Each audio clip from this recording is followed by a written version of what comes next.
Las pistolas aparecieron sobre la mesa al mismo tiempo que los postres. 4 Colt, 45 cromadas, colocadas con sonido metálico deliberado entre las tazas de café y los platos de flan napolitano, en el reservado privado del restaurante La Cueva del Tigre, en la zona Río de Tijuana. Joaquín no levantó la vista de inmediato. Terminó de remover el azúcar en su café con movimientos lentos, deliberados, como si las 4 armas apuntando en su dirección fueran menos importantes que la temperatura de su bebida. Ramón Arellano Félix, sentado al otro lado de la mesa con sonrisa que no llegaba a sus ojos, habló con voz que llenaba el espacio privado. Aquí en Tijuana las cosas funcionan diferente, compadre. Pensé que debías entenderlo claramente. Joaquín finalmente levantó la vista, miró las pistolas, luego a los 4 hombres que las sostenían, luego a Ramón, y entonces hizo algo que nadie en esa habitación esperaba. Sonrió.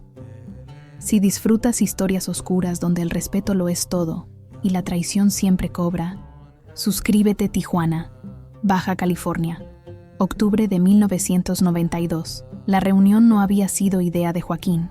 Había sido convocatoria de los hermanos Arellano Félix, específicamente Ramón, el más volátil de los hermanos, con pretexto de coordinación territorial en zona fronteriza, que ambas organizaciones usaban para mover producto hacia California. En teoría, era reunión profesional. 2 organizaciones importantes discutiendo logística compartida, resolución de conflictos menores sobre rutas, negociación civilizada entre hombres de negocios que casualmente operaban en misma industria ilegal. En práctica, era algo muy diferente. Joaquín había llegado a Tijuana con precaución calculada. Sabía que era territorio arellano. Sabía que ellos controlaban plaza, policía local y gran parte de la estructura política de la ciudad fronteriza. Sabía que estar ahí lo ponía en desventaja numérica significativa, pero rechazar la reunión habría sido señal de debilidad. Y en 1992, cuando Joaquín todavía consolidaba su posición después de años trabajando bajo estructuras más grandes, mostrar debilidad era lujo que no podía permitirse. Así que aceptó, con condiciones. Reunión en lugar público. El restaurante La Cueva del Tigre, conocido en Tijuana por ser neutral, frecuentado por empresarios legítimos y menos legítimos por igual. Hora específica, 7 de la noche, cuando el restaurante estaría lleno. Y límite de gente. Joaquín traería 2 hombres de confianza. Ramón podría traer número equivalente. Ramón había aceptado las condiciones con facilidad sospechosa. Debió ser primera señal de advertencia. Joaquín llegó al restaurante exactamente a las 7. Con él venían el Mayo Zambada y el Güero Palma, socios de confianza en ese momento, antes de que las alianzas se fracturaran años después. 3 hombres, bien vestidos, sin armas visibles. Aspecto de empresarios legítimos cenando después de día de trabajo. Fueron escoltados al reservado privado en la parte trasera del restaurante. Habitación pequeña con mesa larga de madera, capacidad para 8 personas, puerta que se cerraba para privacidad. Ramón Arellano ya estaba ahí, solo, sonriendo con cordialidad que no llegaba a sus ojos. Compadres, bienvenidos a Tijuana. Apretones de mano. Saludos cordiales. Todos sentándose en posiciones que habían sido cuidadosamente calculadas.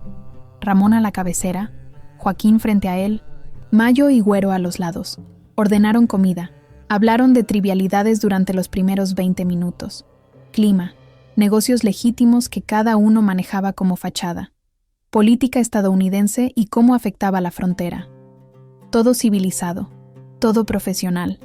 Y entonces, cuando llegaron los platos principales, la conversación cambió. Quería hablar sobre las rutas en Tecate, comenzó Ramón cortando su carne con precisión quirúrgica.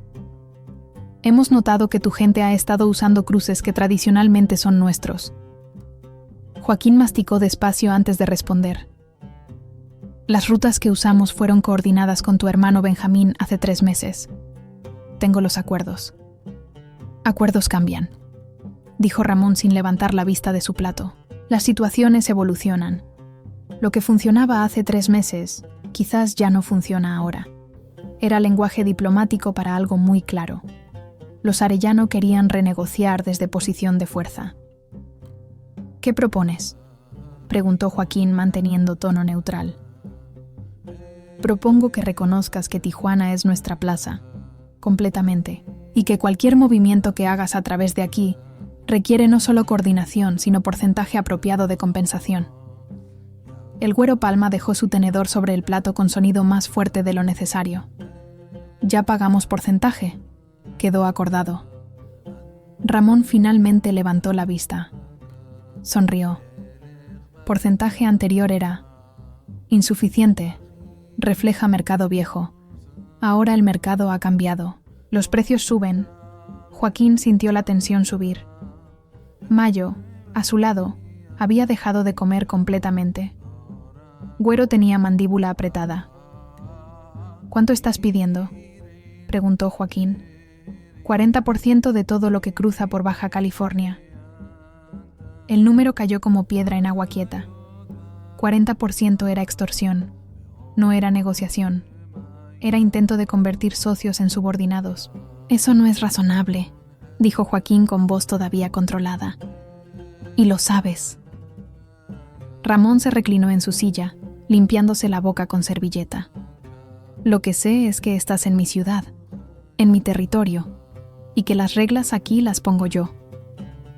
Hizo gesto con la mano, y la puerta del reservado se abrió. Entraron 4 hombres, grandes, jóvenes, con expresión de quien espera orden para actuar, y cada uno puso pistola sobre la mesa frente a sí mismo con sonido metálico que resonó en el espacio cerrado. 4 Colt, 45 cromadas, brillando bajo la luz del candelabro. No apuntaban directamente a Joaquín y su gente, no todavía. Solo estaban ahí, presentes, visibles. Amenaza silenciosa pero absolutamente clara. El Mayo se tensó inmediatamente. Su mano comenzó a moverse hacia su cintura, donde normalmente llevaba arma. Pero no esa noche, porque habían acordado no traer armas a reunión neutral. Joaquín puso mano sobre el brazo de Mayo, deteniéndolo. Ramón sonrió más ampliamente. Como decía, las reglas aquí las pongo yo. Y la regla nueva es 40%. O encuentras otra plaza para cruzar tu mercancía. Pero si intentas usar la nuestra sin pagar lo que pedimos. Hizo pausa, señalando las pistolas. Bueno, ya sabes cómo terminan esos intentos. Era amenaza directa, pública, humillante. En territorio enemigo, superado en número, sin armas, Joaquín estaba en posición más vulnerable que había estado en años.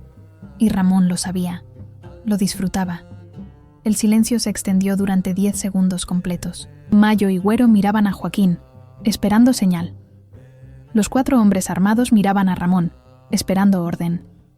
Y Joaquín, en el centro de esa presión, hizo algo completamente inesperado. Tomó su taza de café. Le dio trago largo. La dejó sobre la mesa con cuidado. Y sonrió. No sonrisa nerviosa. No sonrisa de quien intenta desactivar tensión. Sonrisa genuina, como si Ramón acabara de decir algo profundamente divertido. ¿De qué te ríes?, preguntó Ramón con expresión cambiando de triunfo a confusión. De nada importante, respondió Joaquín levantándose de su silla despacio. Solo me acordé de algo que me dijo un amigo hace años. ¿Qué te dijo? Joaquín se puso de pie completamente. Mayo y Güero hicieron lo mismo, siguiendo su ejemplo, aunque claramente confundidos por la calma de su jefe.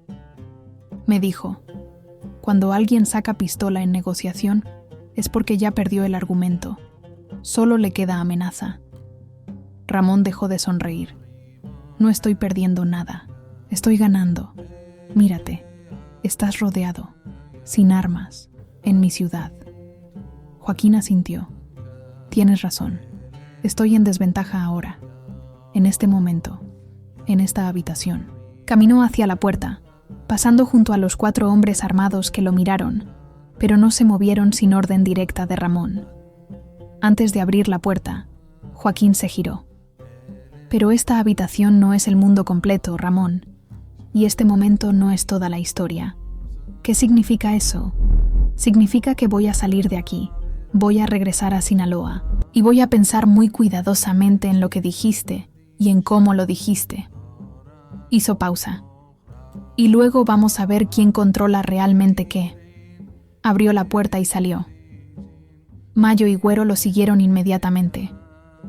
Los 4 hombres armados miraron a Ramón, esperando orden de detenerlos. Ramón levantó mano, indicando que los dejaran ir, porque detenerlos, matarlos ahí en restaurante público, habría sido escalada que ni siquiera Ramón quería todavía. Habría sido guerra abierta. Y guerra abierta era más costosa que extorsión exitosa. Cuando Joaquín y su gente salieron del restaurante y subieron a su camioneta, Güero finalmente habló. ¿Qué acabas de hacer? Nos humilló, nos amenazó, y tú solo sonreíste y te fuiste. Joaquín arrancó el motor y condujo tranquilo hacia la salida de Tijuana. Lo que hice fue no darle la satisfacción de verme asustado. ¿Pero qué vamos a hacer? No podemos dejar pasar eso. No vamos a dejarlo pasar, respondió Joaquín.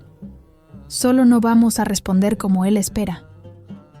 ¿Cómo vamos a responder entonces? Joaquín miró por el espejo retrovisor, viendo las luces de Tijuana desaparecer detrás de ellos. Con algo que Ramón no entiende. No vamos a responder con más pistolas. Vamos a responder con algo más efectivo.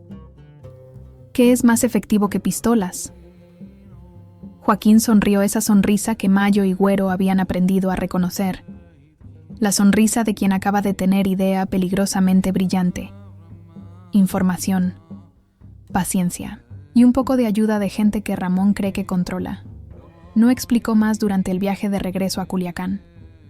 Pero en los días siguientes, comenzó a ejecutar plan que cambiaría completamente balance de poder entre las organizaciones de Sinaloa y Tijuana. Plan que no involucraba disparar una sola bala. Plan que demostraría algo que Ramón Arellano no había entendido cuando sacó esas pistolas cromadas. El poder real no viene de quien tiene más armas en habitación. Viene de quien controla lo que pasa fuera de esa habitación. Y Joaquín estaba a punto de demostrar que controlaba mucho más de lo que Ramón creía posible. Durante las 2 semanas siguientes al incidente en Tijuana, Joaquín no hizo nada visible. No hubo contraataque. No hubo represalia. No hubo comunicado amenazante. Simplemente. Nada. Y ese nada comenzó a poner nerviosos a todos. En Tijuana, Ramón Arellano esperaba respuesta inmediata. Esperaba violencia. Esperaba que Joaquín intentara demostrar fuerza atacando alguna operación de los Arellano, en represalia por la humillación del restaurante. Cuando no pasó nada la primera semana, Ramón interpretó el silencio como victoria confirmada. Guzmán entendió el mensaje. Le dijo a su hermano Benjamín durante reunión familiar: sabe que no puede competir con nosotros en nuestra plaza. Va a aceptar los nuevos términos o va a buscar otra ruta. Benjamín, más cauteloso por naturaleza, no estaba tan seguro. El Chapo no es hombre que acepta humillación silenciosamente. Si no ha respondido, es porque está preparando algo. ¿Preparando qué?, respondió Ramón con confianza. Nosotros controlamos toda la estructura aquí. Policía, aduanas, cruces, todo. ¿Qué puede hacer él desde Sinaloa que nos afecte? Era pregunta retórica, pero tendría respuesta pronto. En Culiacán, Joaquín había pasado esas 2 semanas en serie de reuniones discretas que nadie fuera de su círculo más íntimo conocía. Primera reunión, con contador especializado en lavado de dinero que había trabajado años para varias organizaciones, incluyendo, ocasionalmente, los Arellano. Necesito información, le dijo Joaquín, específicamente sobre cómo los Arellano mueven su dinero de Tijuana hacia cuentas en Estados Unidos. Bancos, intermediarios, nombres. El contador dudó.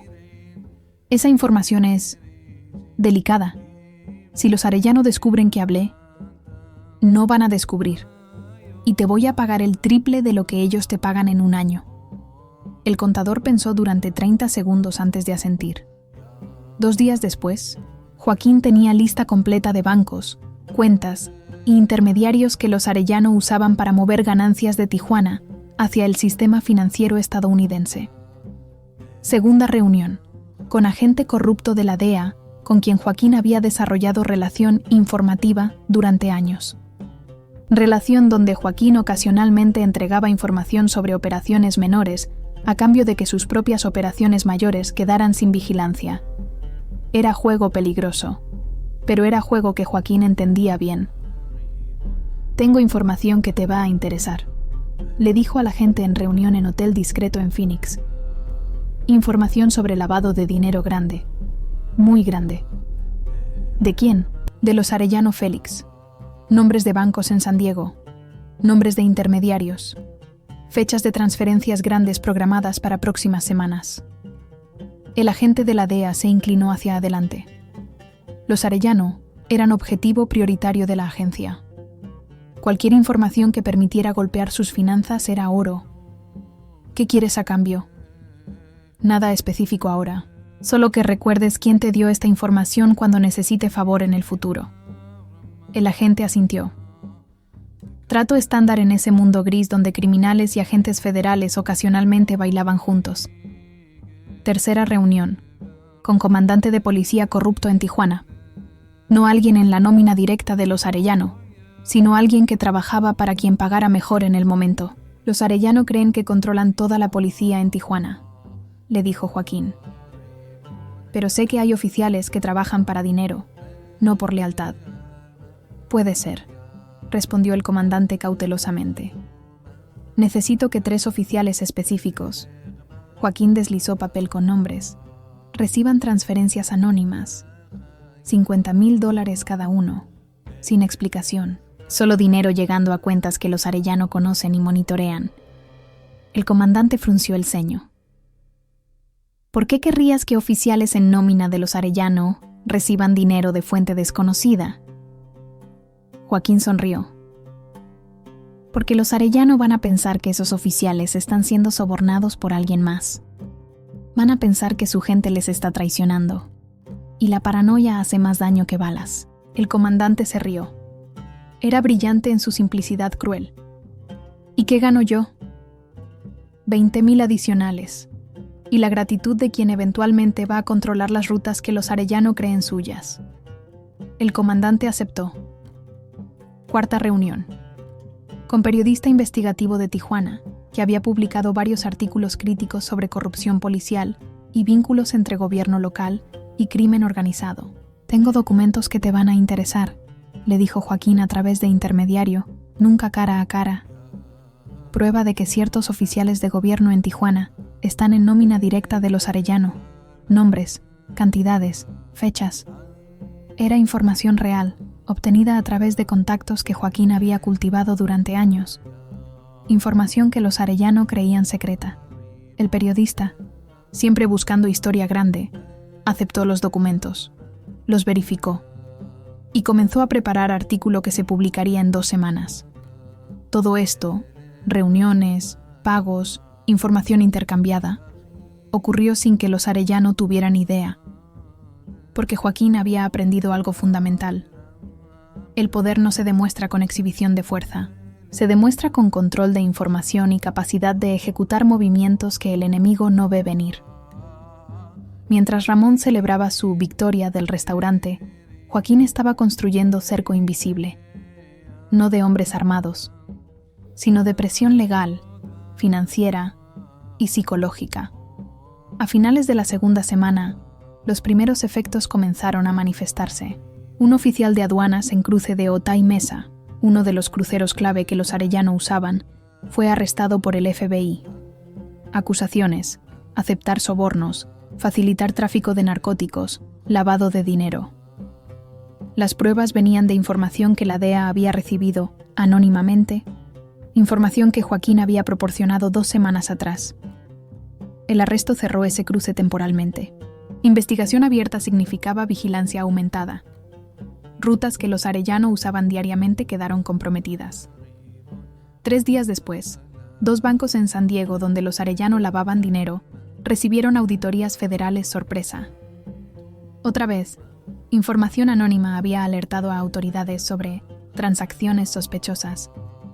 Las cuentas no fueron cerradas inmediatamente, pero quedaron congeladas durante investigación. Millones de dólares inmovilizados, flujo de efectivo interrumpido.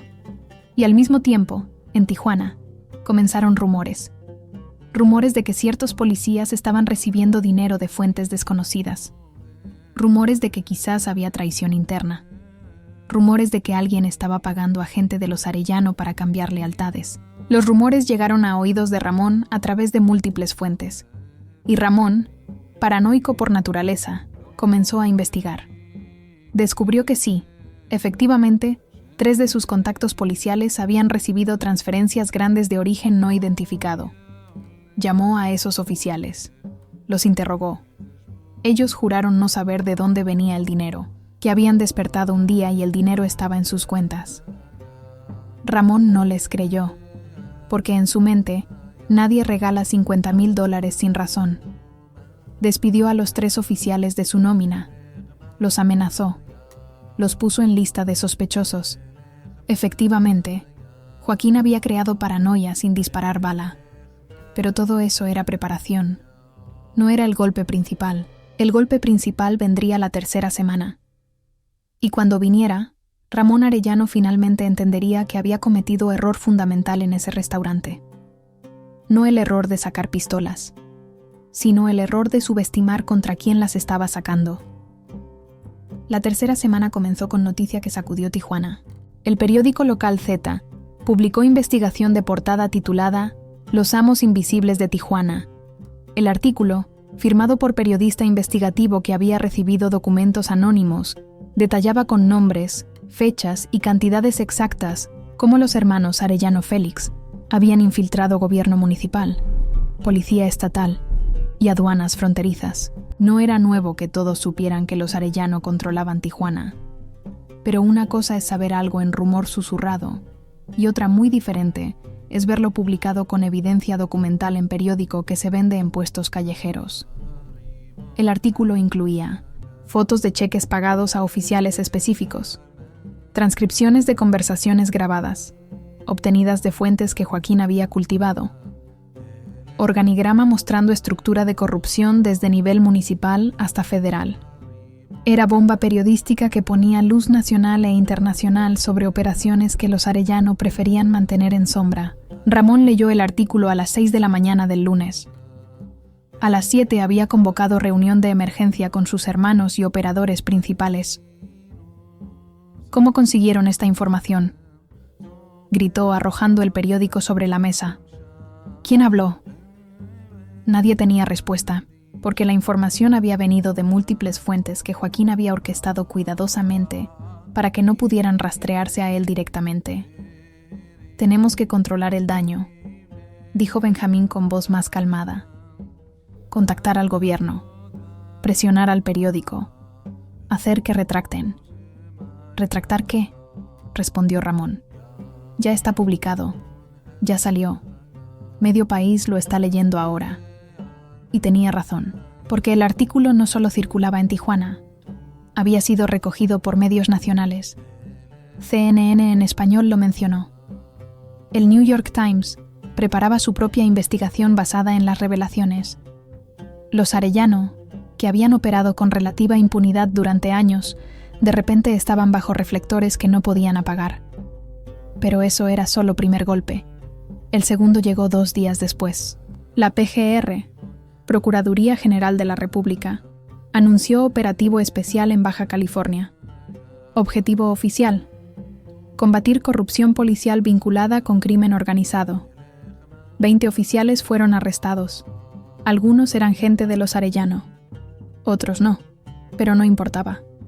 El operativo creaba caos y desconfianza. Rutas que habían funcionado perfectamente durante años de repente tenían vigilancia aumentada. Cruces que habían sido confiables se volvieron riesgosos. Contactos que habían sido leales se volvieron cautelosos. Y todo mientras Joaquín permanecía invisible en Culiacán, sin hacer declaración pública, sin tomar crédito, sin siquiera mencionar a los Arellano.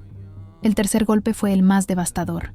Uno de los principales intermediarios financieros de los Arellano, hombre que manejaba transferencias de millones de dólares mensualmente hacia cuentas en Estados Unidos, Fue arrestado en San Diego por el FBI. Acusaciones: lavado de dinero, fraude bancario, conspiración para distribuir narcóticos. Las pruebas eran sólidas, demasiado sólidas, como si alguien hubiera entregado caso completo empaquetado con moño a los federales. Cuando el intermediario fue procesado, su computadora y documentos fueron confiscados. Y en esos documentos estaban detalles de operaciones completas, cuentas bancarias activas, próximas transferencias programadas, nombres de contactos en ambos lados de la frontera. Todo expuesto, todo comprometido. En menos de 3 semanas desde la reunión del restaurante, los Arellano habían perdido múltiples cruces fronterizos, acceso a varios bancos clave, docenas de contactos policiales, millones de dólares en cuentas congeladas, su reputación de impunidad. Y lo peor, no podían identificar exactamente quién les estaba atacando. Sospechaban de Joaquín, obviamente, pero no tenían prueba directa. No podían rastrear los movimientos hasta él, porque Joaquín había usado intermediarios, información anónima y contactos que no lo conectaban directamente. Era guerra sin batalla visible, golpes sin atacante identificable, daño masivo sin firma clara. En reunión tensa en casa de seguridad de los Arellano, Ramón finalmente expresó lo que todos estaban pensando. Fue Guzmán. Tiene que haber sido él. Todo comenzó después de la reunión. ¿Pero cómo?, preguntó otro de los hermanos. ¿Cómo consiguió esa información? ¿Cómo organizó todo esto sin que nos diéramos cuenta? Benjamín, el más analítico de los hermanos, habló con voz grave. Lo subestimamos. Pensamos que porque no respondió con violencia inmediata, significaba que había aceptado su lugar. Pero lo que hizo fue peor que violencia. Usó nuestras propias estructuras contra nosotros. Ramón golpeó la mesa con puño. Entonces respondemos. Atacamos sus operaciones en Sinaloa. Golpeamos sus cargamentos. Matamos a su gente. No, dijo Benjamín con firmeza. Eso es exactamente lo que él quiere. Que respondamos con violencia mientras él sigue usando autoridades contra nosotros. Nos convierte en objetivo más visible mientras él permanece en sombra. Entonces, ¿qué sugieres? Benjamín pensó largo rato antes de responder. Sugiero que hablemos con él, directamente. Que paremos esta guerra antes de que nos destruya a ambos. Ramón no quería aceptarlo. Su orgullo gritaba venganza. Pero su inteligencia entendía que Benjamín tenía razón. Habían intentado intimidar a Joaquín con pistolas en mesa de restaurante. Joaquín había respondido con algo mucho más devastador. Inteligencia estratégica, paciencia y comprensión profunda de que poder real no viene de armas, sino de control de sistemas. Y en menos de un mes, había demostrado que podía desmantelar organización completa sin disparar un solo tiro. Esa lección estaba clara. Ahora quedaba ver si los Arellano la aceptarían, o si intentarían responder con más violencia, lo cual solo empeoraría su situación, porque Joaquín había mostrado su mano, y esa mano era mucho más fuerte de lo que nadie había calculado. La solicitud de reunión llegó a través de intermediario neutral, un abogado de Guadalajara que trabajaba ocasionalmente para ambas organizaciones en asuntos legítimos. El mensaje era simple. Los Arellano quieren hablar. Proponen reunión en territorio neutral, sin armas, sin amenazas. Solo conversación para resolver situación actual. Joaquín recibió el mensaje en su oficina en Culiacán. Mayo Zambada estaba presente. ¿Qué piensas?, preguntó Mayo después de leer el mensaje. Pienso que funcionó exactamente como planeamos, respondió Joaquín. Les dolió suficiente para que busquen negociar en lugar de escalar. ¿Pero es trampa? ¿Intentarán algo durante la reunión? Joaquín negó con la cabeza. No creo. Ramón es impulsivo, pero Benjamín es inteligente. Y Benjamín entiende que si algo me pasa, la información que proporcioné a las autoridades es solo aperitivo. Tengo más guardada, mucho más. Y está programada para filtrarse automáticamente si no confirmo mi seguridad semanalmente. Era mentira. No había tal sistema automático. Pero los Arellano no podían saber eso. Y la incertidumbre era suficiente para mantenerlos cautelosos. ¿Dónde quieres la reunión? Guadalajara. Hotel neutral. Habitación grande. Con testigos en hotel, pero privacidad en la habitación. Mayo asintió y organizó los detalles a través del intermediario. La reunión se fijó para sábado siguiente, 21 de noviembre de 1992, en Hotel Fiesta Americana en Guadalajara. Habitación suite ejecutiva. Hora, 3 de la tarde. El sábado, Joaquín llegó con Mayo y Güero Palma, sin armas visibles, vestidos como empresarios en viaje de negocios. Los Arellano llegaron con Benjamín y Ramón, también sin armas visibles, también vestidos discretamente. El ambiente en la suite era tenso pero no hostil. Todos sabían que estaban ahí para negociar, no para pelear. Se sentaron en sala de la suite. Joaquín en un sofá, Mayo y Güero flanqueándolo. Benjamín y Ramón en sofá opuesto. Fue Benjamín quien habló primero. Apreciamos que hayas aceptado reunirte con nosotros después de las dificultades recientes. Joaquín asintió sin expresión. Dificultades es palabra interesante para describir lo que pasó. Ramón, que había permanecido inusualmente callado, finalmente habló. Lo que pasó en Tijuana hace un mes fue error mío. Te falté al respeto. Y ahora entiendo que fue equivocación. Era admisión enorme viniendo de Ramón. Joaquín lo sabía. Todos lo sabían. Continúa, dijo Joaquín. Las pistolas no debieron aparecer en esa mesa, continuó Ramón con esfuerzo visible. Fue innecesario, fue excesivo. Y lo que vino después. Hizo pausa, claramente luchando con su orgullo. Lo que vino después fue respuesta que no anticipé, y que nos ha costado mucho. Benjamín tomó control de la conversación. Hemos perdido acceso a rutas importantes. Hemos perdido contactos clave. Hemos perdido dinero significativo. Y todo porque mi hermano decidió demostrar fuerza de manera equivocada. Miró directamente a Joaquín. Entendemos que tú orquestaste todo eso. No tenemos pruebas que podamos usar legalmente, pero no somos tontos. Sabemos que la información que llegó a las autoridades vino de ti o de tus contactos. Joaquín no confirmó ni negó, solo esperó. La pregunta ahora es, ¿qué quieres? ¿Qué necesitas para detener esto? Joaquín se reclinó en el sofá, cruzando las piernas con calma. Lo que quiero es simple. Respeto, no subordinación, no porcentajes extorsivos, solo respeto mutuo entre organizaciones que operan en territorios diferentes, pero que ocasionalmente necesitan cooperar. ¿Y cómo se ve ese respeto en términos prácticos?, preguntó Benjamín. Se ve así. Ustedes controlan Tijuana. Yo no disputo eso. Pero cuando necesito usar rutas que cruzan por Baja California, pago porcentaje justo que acordamos hace meses con tu hermano. 15%, no 40%. No cambios arbitrarios cada mes según humor de Ramón.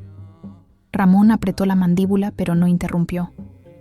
A cambio, continuó Joaquín, yo no interfiero con sus operaciones, no filtro más información, no causo más problemas con autoridades. Vivimos y dejamos vivir. Benjamín asintió lentamente. Eso suena razonable. Pero, ¿cómo garantizas que no volverás a usar esas tácticas contra nosotros? Joaquín sonrió levemente. No puedo garantizarlo. Igual que ustedes no pueden garantizar que Ramón no volverá a sacar pistolas cuando se sienta insultado. Miró directamente a Ramón. Pero lo que puedo decir es esto. Mientras me traten como socio, no como subordinado, no tengo razón para causar problemas. Soy hombre de negocios. Prefiero ganar dinero que pelear guerras. Hubo silencio mientras los Arellano procesaban la propuesta. Finalmente, Benjamín habló. Aceptamos. 15%. Respeto mutuo, sin interferencias. Extendió su mano. Joaquín la estrechó. Pero antes de soltar el apretón, Joaquín agregó algo. Y una cosa más. Si vuelve a haber situación como la del restaurante, pistolas, amenazas, intentos de humillación, no voy a responder con más pistolas. Voy a responder exactamente como respondí esta vez. Pero peor. Soltó la mano de Benjamín. Porque lo que hice en estas 3 semanas fue demostración limitada. Usé fracción de la información que tengo y de los contactos que controlo. Si me fuerzan a usar todo. Dejó la frase sin terminar. No hacía falta completarla. Ramón entendió el mensaje. Benjamín también. No habrá necesidad, dijo Benjamín. Aprendimos la lección. La reunión terminó 15 minutos después con detalles logísticos acordados.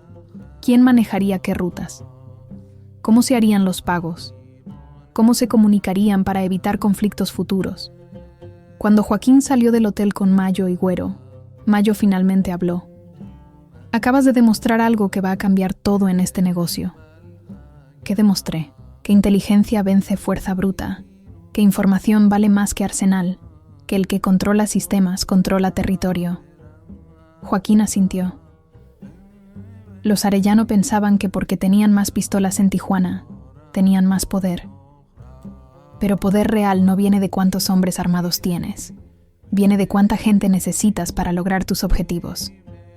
¿Y ahora? Preguntó Güero. ¿Confías en que respetarán el acuerdo? Por ahora sí, porque les duele más pelear conmigo que cooperar. Pero eventualmente. Hizo pausa. Eventualmente alguien va a olvidar esta lección. Y cuando eso pase, vamos a tener que enseñarla otra vez. Pero por ahora, funciona. Y funcionó. Durante años después de ese incidente, la relación entre Joaquín y los Arellano fue tensa pero funcional. No eran amigos, no eran aliados reales, pero eran socios que se respetaban mutuamente no por afecto, sino por comprensión clara de qué pasaba cuando ese respeto se rompía.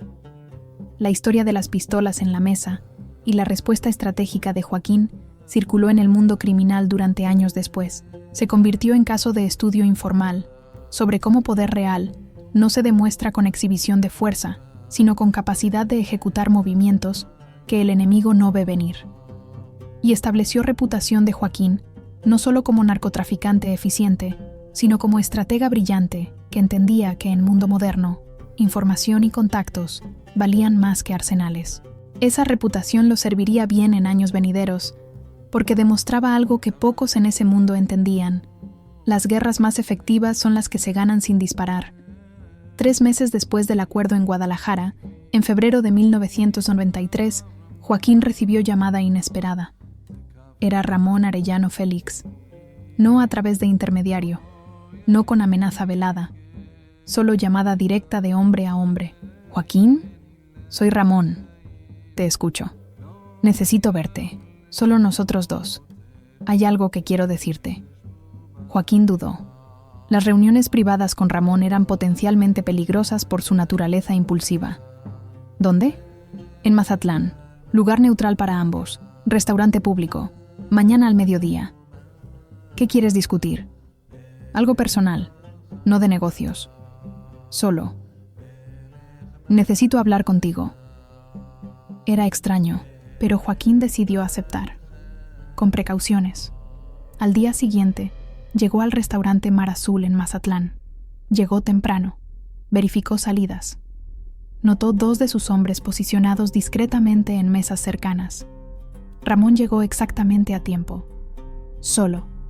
Sin escolta visible. Se sentó frente a Joaquín con expresión que no era hostil ni amigable. Solo. Cansada. «Gracias por venir», dijo Ramón pidiendo café al mesero. «¿De qué se trata esto?» Ramón esperó hasta que el mesero se alejó antes de hablar. «Se trata de admitir algo que no admití completamente en Guadalajara cuando Benjamín estaba presente». Hizo pausa. «Ese día en el restaurante en Tijuana, cuando saqué las pistolas, no fue solo táctica de negociación. Fue porque te tengo miedo». Joaquín levantó las cejas, sorprendido por la honestidad brutal. «¿Miedo de qué?» «Miedo de que eres más inteligente que yo, más paciente, más estratégico. Y en este negocio, esas cualidades eventualmente vencen fuerza bruta, que es todo lo que yo realmente tengo». Ramón tomó trago de café que acababa de llegar. «Toda mi vida he resuelto problemas con violencia, con intimidación, con hacer que gente me tenga miedo. Y funciona. Hasta que encuentras a alguien que no tiene miedo, o peor, alguien que convierte tu fuerza en debilidad. Miró directamente a Joaquín. Eso es lo que hiciste. Tomaste mi exhibición de fuerza, las pistolas, los hombres, el territorio, y la convertiste en mi mayor vulnerabilidad. Porque mientras yo presumía músculos, tú estabas cortando mis arterias financieras sin que me diera cuenta. Joaquín no respondió inmediatamente. Solo estudió a Ramón, tratando de determinar si esto era manipulación o momento genuino de vulnerabilidad. Decidió que era genuino, porque Ramón no era hombre dado a introspección pública. Esto le costaba. ¿Por qué me dices esto ahora?, preguntó Joaquín. Porque necesito que entiendas algo. El acuerdo que hicimos en Guadalajara, voy a respetarlo. No porque Benjamín me lo ordene, no porque tenga miedo de más ataques de tu parte, sino porque finalmente entendí que eres tipo de enemigo que no quiero tener. Hizo pausa. Prefiero tenerte como socio incómodo que como adversario activo, porque adversario activo como tú puede destruir organización sin nunca poner pie en mi territorio. Joaquín asintió lentamente. Aprecio la honestidad, pero necesito preguntarte algo. ¿Esto es tu opinión o la opinión de tus hermanos? Es mía. Benjamín ya lo entendía antes. Los otros hermanos todavía no lo entienden completamente, pero yo necesitaba decírtelo directamente. Ramón se inclinó ligeramente hacia adelante. Y necesito preguntarte algo también. ¿Alguna vez consideraste simplemente matarme? Esa noche en Tijuana, después de lo que hice, tenías razón de ordenar mi muerte. Joaquín pensó cuidadosamente antes de responder. Lo consideré.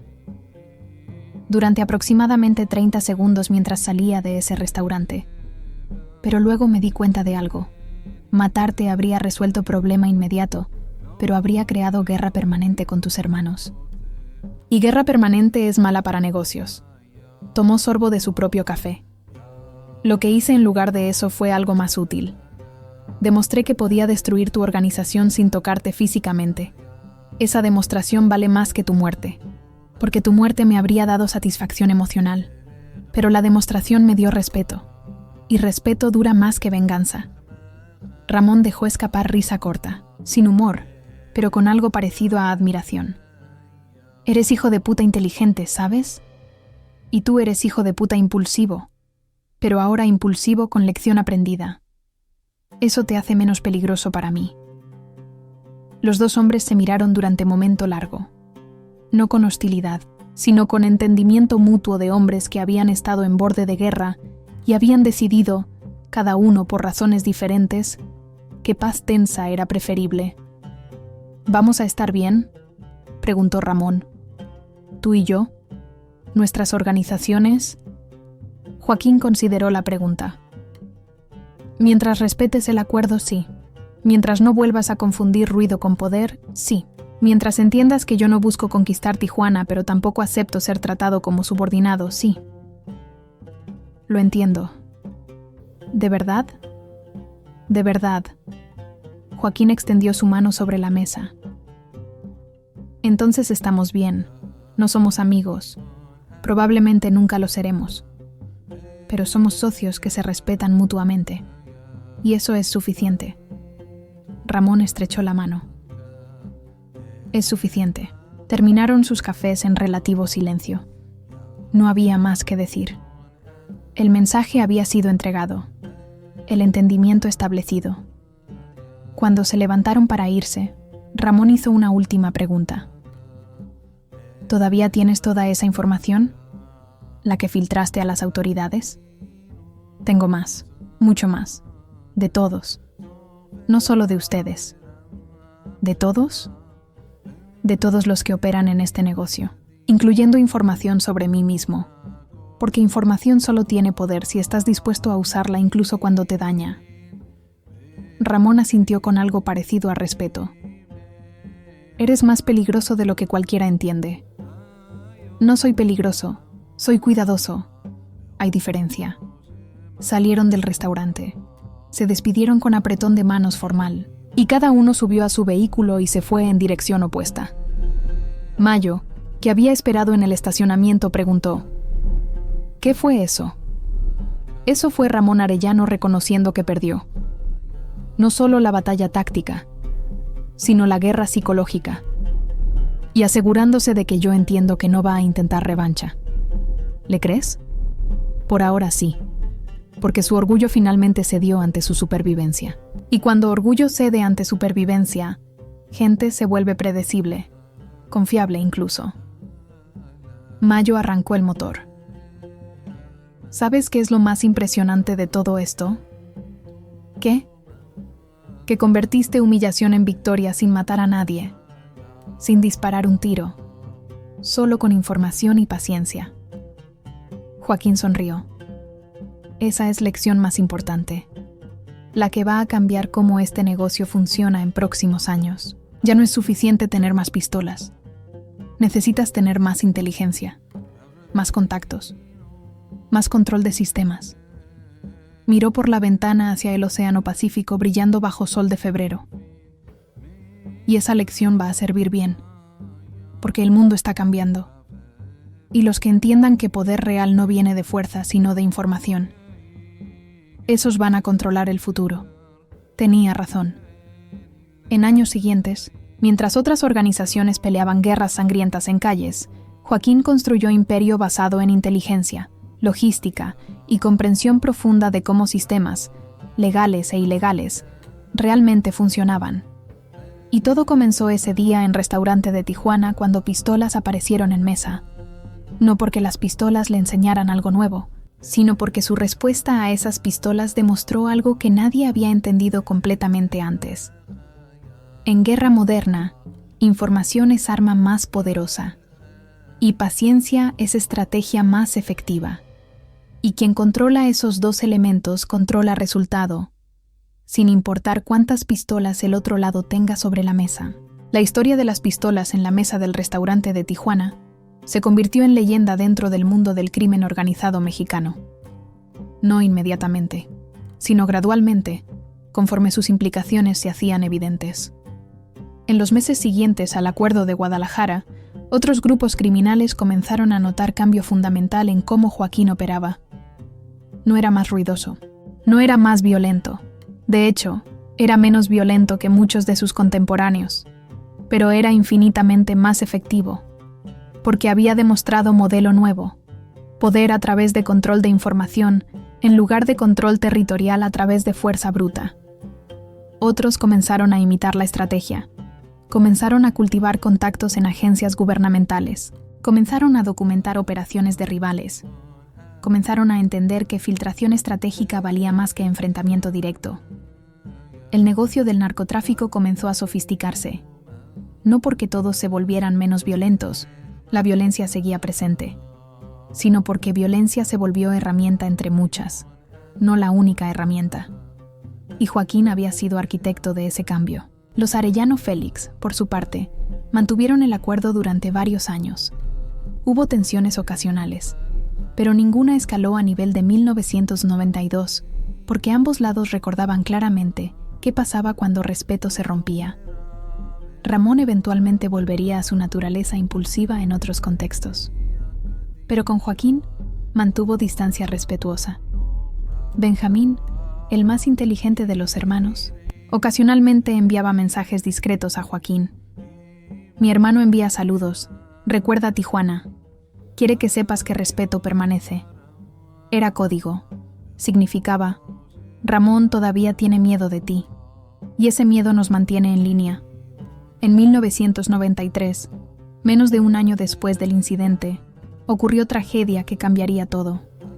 El cardenal Juan Jesús Posadas Ocampo fue asesinado en el aeropuerto de Guadalajara en lo que oficialmente se reportó como fuego cruzado entre sicarios de los Arellano y gente de Joaquín. La versión oficial culpó a ambos lados, pero quienes conocían la historia completa sabían que la dinámica había cambiado desde Tijuana. La relación entre las organizaciones, aunque tensa, no era de guerra abierta. El incidente del aeropuerto fue más complicado de lo que reportes públicos admitían, y sus consecuencias, incluyendo captura eventual de Joaquín en Guatemala, fueron resultado de presión política masiva, no de guerra entre carteles. Pero esa es otra historia. Lo relevante es que la lección de Tijuana persistió. Joaquín había demostrado que era posible ganar confrontación sin disparar, usando inteligencia en lugar de arsenal. Años después, cuando Joaquín fue capturado, encarcelado y eventualmente fugado de prisión de máxima seguridad, esa misma inteligencia estratégica fue evidente. Su fuga de Puente Grande en 2001 no fue acto de violencia brutal. Fue operación logística perfecta ejecutada con sobornos, coordinación y comprensión profunda de cómo sistema penitenciario realmente funcionaba. Y en 2015, cuando fugó por segunda vez de penal de máxima seguridad a través de túnel sofisticado, otra vez demostró que su verdadero poder no venía de fuerza, sino de capacidad de organizar sistemas complejos. La lección original de Tijuana en 1992 seguía siendo relevante décadas después. En el mundo criminal mexicano moderno, la historia se cuenta así. Hubo vez cuando los Arellano intentaron intimidar a El Chapo con pistolas en restaurante de Tijuana. Sacaron 4 armas. Pusieron hombres armados alrededor de él. Le dijeron que aceptara sus términos o enfrentara consecuencias. El Chapo solo sonrió. Se fue tranquilo. Y en 3 semanas destruyó operaciones de los Arellano sin disparar una sola bala. Usó información. Usó contactos. Usó inteligencia. Y cuando los Arellano finalmente pidieron negociar, tuvieron que aceptar sus términos. No los términos que habían intentado imponer con pistolas. La historia varía en detalles según quien la cuenta.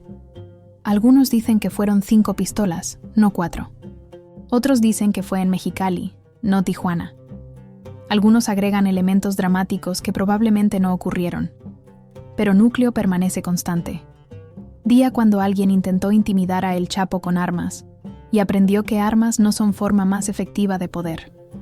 Y esa lección cambió fundamentalmente cómo crimen organizado opera en México, porque después de Tijuana 1992, todos entendieron algo nuevo. El más peligroso no es quien tiene más pistolas. Es quien tiene más información, más paciencia y más comprensión de cómo realmente funcionan los sistemas. Y Joaquín Guzmán Loera había demostrado ser maestro de esos 3 elementos. Las pistolas sobre la mesa de Tijuana fueron amenaza que se suponía lo iba a intimidar. En cambio, se convirtieron en catalizador que demostró exactamente por qué él era más peligroso que quienes confiaban en amenazas visibles. Porque amenaza visible es fácil de ver venir. Pero respuesta invisible, información filtrada, contactos activados, sistemas manipulados, esa no la ves hasta que ya perdiste. Y para cuando los Arellano entendieron qué les estaba pasando, ya era tarde. Sus rutas estaban comprometidas, sus contactos arrestados, sus cuentas congeladas, su reputación de impunidad destruida. Todo sin que Joaquín pusiera pie en Tijuana después de esa reunión. Todo sin que disparara arma. Todo sin que dejara evidencia directa que lo conectara con el colapso. Fue demostración perfecta de poder moderno. Y estableció precedente que otros seguirían durante décadas. El incidente de Tijuana 1992 fue momento bisagra. Antes, crimen organizado mexicano operaba principalmente con violencia territorial. Después, comenzó a sofisticarse, a usar inteligencia, a manipular sistemas legales e ilegales simultáneamente. Y Joaquín Guzmán fue arquitecto de esa transición. No porque inventara corrupción o inteligencia criminal. Esas siempre habían existido, sino porque demostró que podían usarse como armas primarias, no secundarias. Que información valía más que arsenal. Que paciencia ganaba más que impulsividad. Que control de sistemas importaba más que control de calles. Esas lecciones siguen vivas hoy. En 2024, más de 30 años después de ese día en Tijuana, estudiantes de crimen organizado, académicos, periodistas, oficiales de inteligencia, todavía analizan ese incidente como caso de estudio en cómo poder criminal evolucionó. Y la historia siempre termina con misma conclusión. El día que sacaron pistolas contra el Chapo pensando que eso resolvería disputa, no sabían que estaban dándole razón perfecta para demostrar que él operaba en nivel completamente diferente, nivel donde pistolas eran herramientas obsoletas. y donde verdadero poder venía de cosas que no podías poner sobre mesa de restaurante: información, contactos, paciencia, inteligencia estratégica, control de sistemas. Esas eran armas reales, y Joaquín las dominaba mejor que nadie. Las pistolas en la mesa fueron último error de subestimarlo, y lo que hizo después, desmantelar organización rival sin violencia directa, cambió todo, no solo para él, no solo para los Arellano, sino para toda la industria del crimen organizado en México, porque demostró que había forma mejor, forma más efectiva, forma más duradera, y esa forma no requería 4 pistolas cromadas sobre mesa de restaurante. Solo requería ser más inteligente que el otro lado, y estar dispuesto a jugar juego largo mientras otros jugaban juego corto. Esa fue la lección de Tijuana 1992. Y esa lección sigue siendo relevante. Hoy, mañana, siempre.